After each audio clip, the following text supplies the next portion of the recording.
Hello Dragon Wisps, welcome to today's video. Today is day 27 of the Dragon Whisper ASMR Advent Calendar. I'm going to be continuing some Christmas Carol.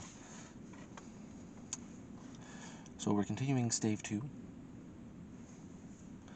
For those of you who don't recall, Scrooge has gone back in time with the ghost of Christmas past. She clapped her hands and laughed, and tried to touch his head. I've already done that part. Let's move on to the next. A terrible voice in the hall cried, "Bring down Master Scrooge's box there," and in the hall appeared the schoolmaster himself, who glared on Master Scrooge with a ferocious condescension, and threw him into a dreadful state of mind by shaking hands with him. He then conveyed him and his sister into the veriest old a shivering best parlor that ever was seen, where the maps upon the wall and the celestial and terrestrial globes in the windows were waxy with cold. Here he produced a decanter of curiously light wine and a block of curiously heavy cake, and administered installments of those dainties to the young people at the same time, sending out a meagre servant to offer a glass of something to the postboy, who answered that he thanked the gentleman, but if it was the same tap as he had tasted before, he had rather not. Master Scrooge's trunk being by this time tied onto the top of the chaise, the children bade the schoolmaster good-bye right willingly, and, getting into it, drove gaily down the garden sweep, the quick wheels dashing the hoarfrost and snow from off the dark leaves of the evergreens like spray. "Always a delicate creature whom a breath might have withered," said the ghost, "but she had a large heart." "So she had," cried Scrooge. "You're right, I will not gainsay it. Spirit, God forbid." "She died a woman," said the ghost, "and had, as I think, children." "One child," Scrooge returned. "True," said the ghost, "your nephew." Scrooge seemed uneasy in his mind, and answered briefly, "Yes." Although they had but that moment left the school behind them, they were now in the busy thoroughfares of a city, where shadowy passengers passed and repassed, where shadowy carts and coaches battle for the way, and all the strife and tumult of a real city were. It was made plain enough by the dressings of the shops that here too it was Christmas time again, but it was evening, and the streets were lighted up.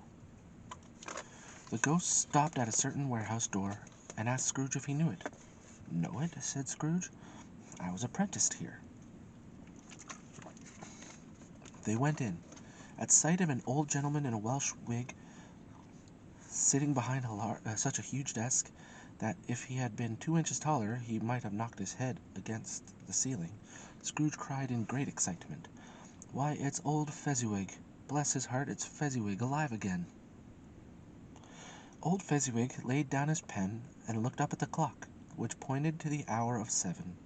He rubbed his hands, adjusted his capacious waistcoat, laughed all over himself, from his shows to his organ of benevolence, and called out in a comfortable, oily, rich, fat, jovial voice, "Yo-ho there, Ebenezer, Dick."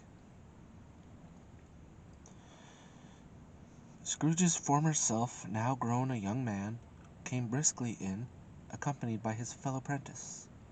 "Dick Wilkins, to be sure," said Scrooge to the ghost. "Bless me, yes, there he is. He was very much attached to me, was Dick. Poor Dick, dear, dear." "Yo-ho, my boys," said Fezziwig. "No more work tonight. Christmas Eve, Dick." "Christmas, Ebenezer. Let's have the shutters up," cried old Fezziwig, with a sharp clap of his hands, "before a man can say Jack Robinson."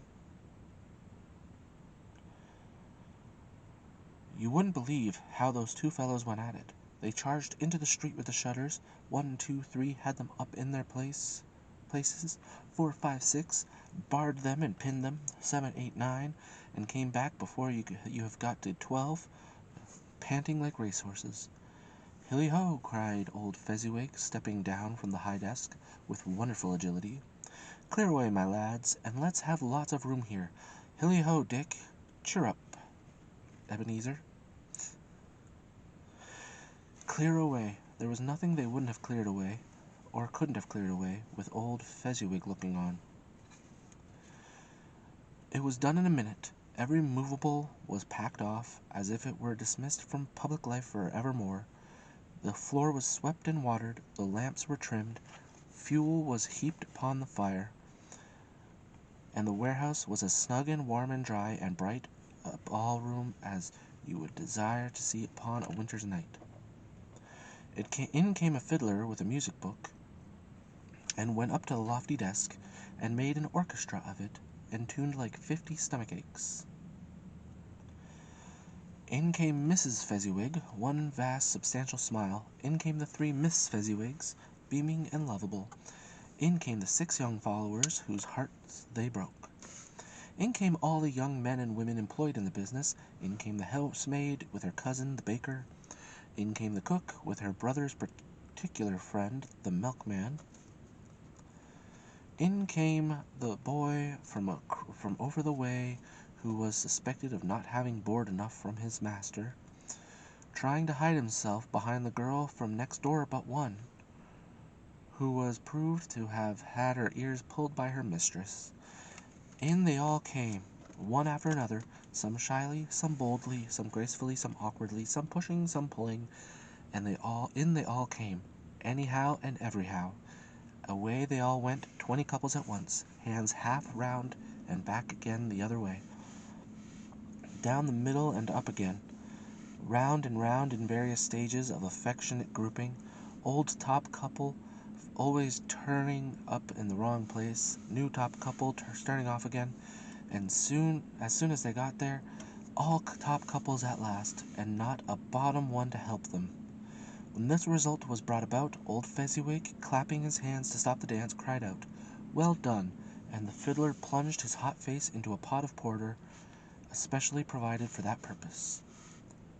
But scorning rest upon his reappearance, he instantly began again, though there were no dancers yet, as if the other fiddler had been carried home, exhausted, on a shutter, and he were a brand new man, resolved to beat him out of sight or perish.